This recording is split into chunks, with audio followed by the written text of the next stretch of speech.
Guys Ramadan സീരീസിലേക്ക് അങ്ങനെ ഓഫീസിൽ നിന്ന് ഇറങ്ങിയതാ നമ്മളെ പറക്കും തെളുകൻ്റെ അടുത്ത് എത്തിട്ടോ. ഇനി എങ്ങോട്ടാ പോകാം? പോരേൽക്കല്ലാണ്ട് വേറെ എടുക്ക് പോകാനാ. അങ്ങനെ അത് അമ്മ നോമ്പെറുക്കാനുള്ള സംഭവങ്ങളൊക്കെ സെറ്റാക്കിക്കും കേട്ടോ. ഇന്ന് പോരേ നല്ല കേട്ടോ നോമ്പറ. നമ്മൾ ബീച്ചിൽ പോയിട്ടാണ് കേട്ടോ നോമ്പറ. അങ്ങനെ അത് എല്ലാ സംഭവം എടുത്തിട്ടാ നമ്മൾ വണ്ടിയിൽ കയറ്റിട്ടോ.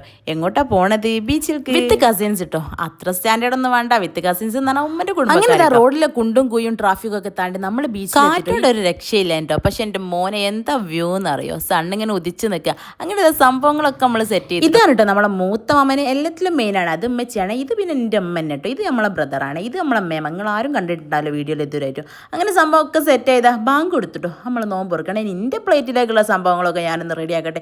ഇതുവരെ വീഡിയോ എടുത്ത സാധനം പിന്നെ ലാസ്റ്റ് തീർന്നു പോയി. നമ്മളെ വെള്ളം നമ്മൾ തന്നെ നോക്കണ്ടേ, വേറെ ആരും നോക്കാം. ഇങ്ങനെ എല്ലാവരുടെയും ഫാമിലി ആയിട്ട് പുറത്തൊക്കെ പോയിട്ട് നോമ്പ് തുറക്കുമ്പോൾ നല്ലൊരു വൈബ് തന്നെയാണ് കേട്ടോ. ചിരിയും കളിയും എല്ലാവരുടെയും കഴിഞ്ഞ് നോമ്പ് തുറക്കുമ്പോൾ ഒരു രസം തന്നെയാണ് കേട്ടോ അതൊക്കെ. അങ്ങനെ നമ്മൾ സ്നാക്സും ഫ്രൂട്ട്സും ഒക്കെ കഴിച്ചതിന് ശേഷം നിസ്കാരവും കഴിഞ്ഞതിന് ശേഷം കേട്ടോ നമ്മളെ മെയിൻ ഫുഡ് അടിയിലേക്ക് പോയി. അങ്ങനെ ആദ്യം കഴിച്ചതൊക്കെ ഒന്ന് ദമ്മാക്കിയതിന് ശേഷം അടുത്തത് തുടങ്ങാം കേട്ടോ. നമുക്ക് നമ്മളെ പള്ള നമ്മൾ നോക്കണം, നോട്ട് ദ പോയിന്റ്. അതുകൊണ്ട് എൻ്റെ സംഭവങ്ങളൊക്കെ ഞാൻ കറക്റ്റ് പ്ലേറ്റിൽ എടുത്തു വെച്ചു. അതിൻ്റെ ഇടയിൽ എന്താ അവിടെ റൊമാൻസോ.